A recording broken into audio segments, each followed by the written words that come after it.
Excuse me, I have to use the little boy's wee-wee room.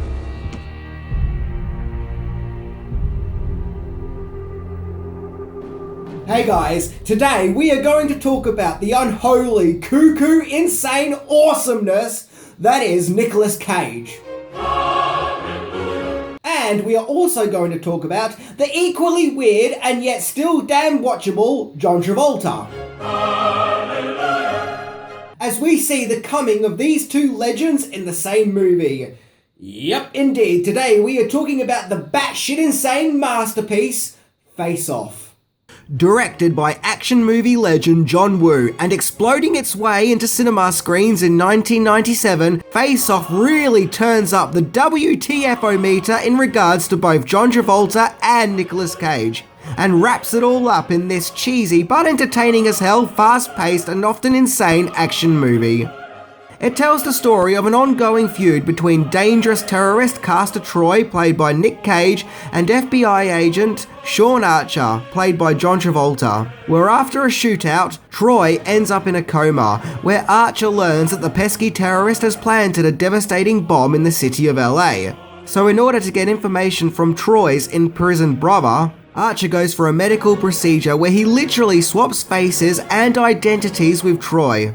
But to make matters worse, the real Troy wakes up and forces the doctor to give him Archer's appearance, where Troy now becomes Sean Archer and defuses the bomb and becomes an American hero, where he continues to abuse his position of power in the FBI and take advantage of living with Archer's wife and daughter. Archer, now in the guise of Troy, must break out of jail and fight to get his life back, and stop his ultimate foe once and for all. Not to mention, FaceOff is probably the only time you'll see Nicolas Cage dressed as a priest.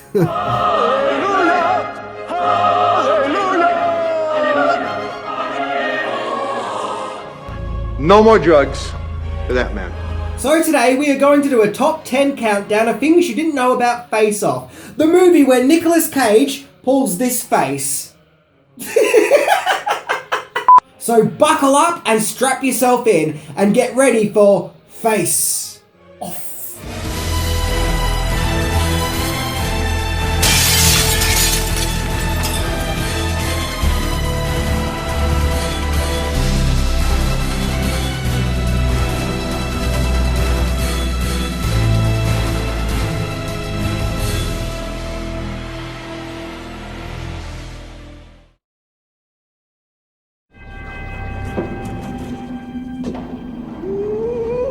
You good looking. You're hot.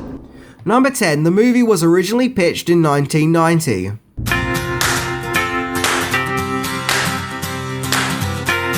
Screenwriters Mike Werb and Michael Collar wrote the script for FaceOff and sold it to Warner Brothers in 1990. But Warner Brothers scrapped the project to make Demolition Man instead. They didn't want to work on both movies as they felt that the two stories were too similar, which is just bonkers. Eventually, Paramount showed interest and the project was pitched to John Woo in 1993.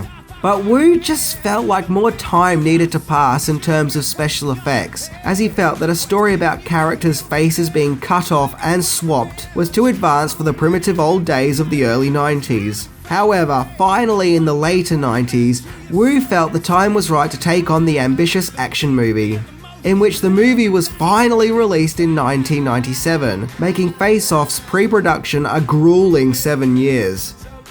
Number 9, actors considered for Archer and Troy.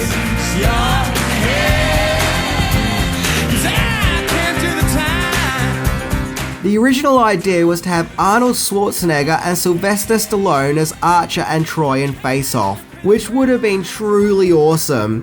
But sadly it never happened, as due to the movie's timely development, the two muscle-bound actors went on to work on other projects.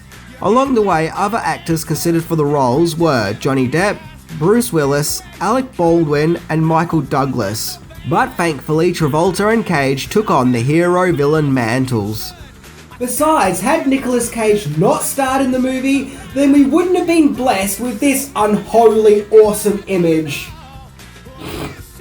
Number 8. Taking time off Con Air.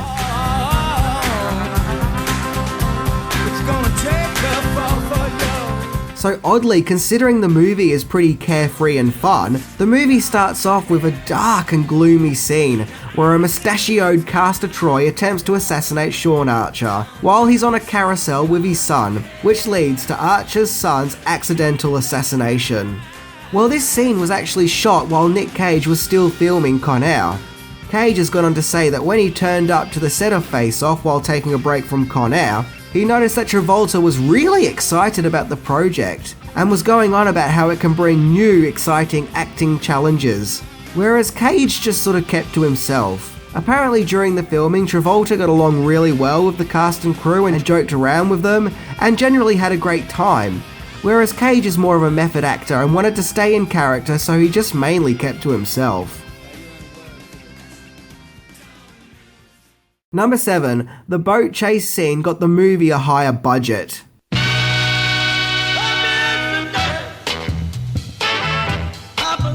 Going into the project, all John Woo was told by Paramount Pictures was to make FaceOff a John Woo film. In fact, the first scenes that were filmed was the intense boat chase scene in the movie's climax, be that the shots with the actors' stunt doubles. Snippets of the scene were shown to Paramount, who was so impressed they threw more money at the project, giving it a much higher budget and thus allowing the movie to be more ambitious.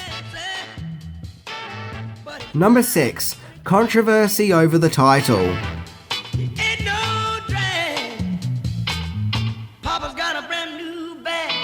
The name FaceOff is a great title for the film. It has a double meaning, that being Nicolas Cage and John Travolta are going to face off, but it could also be a literal implication of their faces coming off. The production company wanted to put a slash in the title, in between the words face and off, so people wouldn't think it's a sports movie, particularly a hockey movie. However, the studio took some convincing as they really did not want the slash in the title. So finally, after much persuasion, it was agreed that the slash would indeed be in the title. Wow, so much fuss over a slash. Number 5. Original director.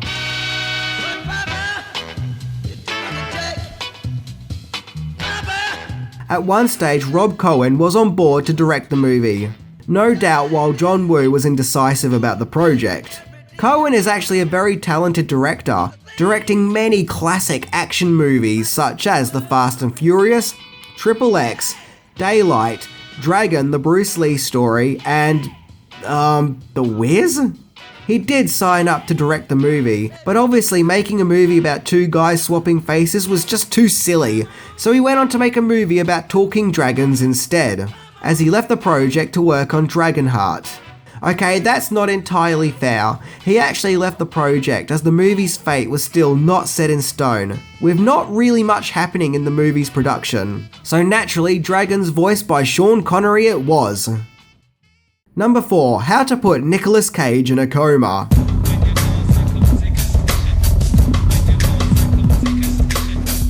Something that many people have probably wondered over the years.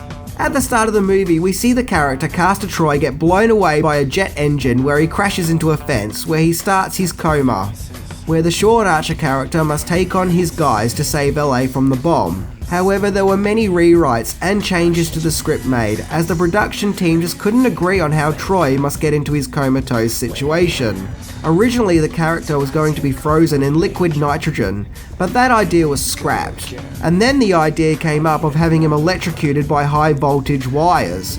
But once again, that was rejected. Then it was suggested that maybe Troy climbs up a tower and then, accidentally falls off. Whoopsie daisies! I mean, come on, this is meant to be one of the world's most feared terrorists ever. And he was going to have a boo-boo moment where he accidentally fell off a tower? Yeah, that wouldn't have made him terrifying. That would have made him like a bumbling buffoon. Number 3. Latex bodies. Asking questions, baby steps in session. In order to film the scene where John Travolta and Nicolas Cage literally swap faces, the filmmakers had to be ambitious. After all, no CGI was used for the scene, nor was there any camera trickery. In fact, it was achieved by creating latex bodies modelled after John Travolta and Nicolas Cage, complete with removable faces. And yeah, if this shit doesn't give you nightmares, then nothing will. It's like looking in a mirror, only not. I mean, look at this. This is frightening. But regardless, the latex bodies worked and the effect was achieved, even if some of the close-ups of Travolta and Cage's faces didn't look quite right. It's still an impressive sequence. Number 2, international posters.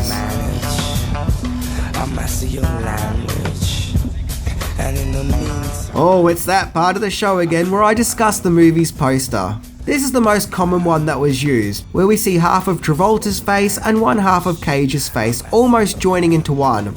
I like this one, it's simple, but yet catches the feel and message of the movie. However, we get the Italian poster, which, by the way, we can see in Italy the movie was called Two Faces of a Murderer. We see the Archer and Troy characters' faces merging together, with some broken glass in front of them, and a sort of hard to see bullet coming through the glass, which is a nice touch. However, the poster does look more darker and serious than the movie actually is.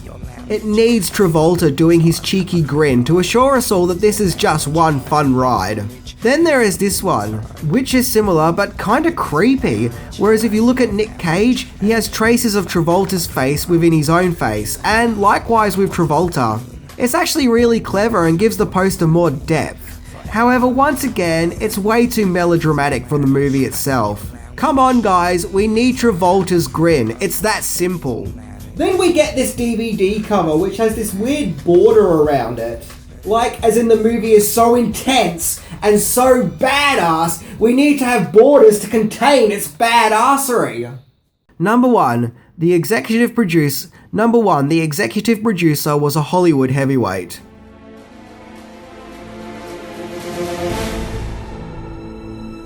FaceOff had the most unlikeliest of executive producers, in the form of Michael Douglas.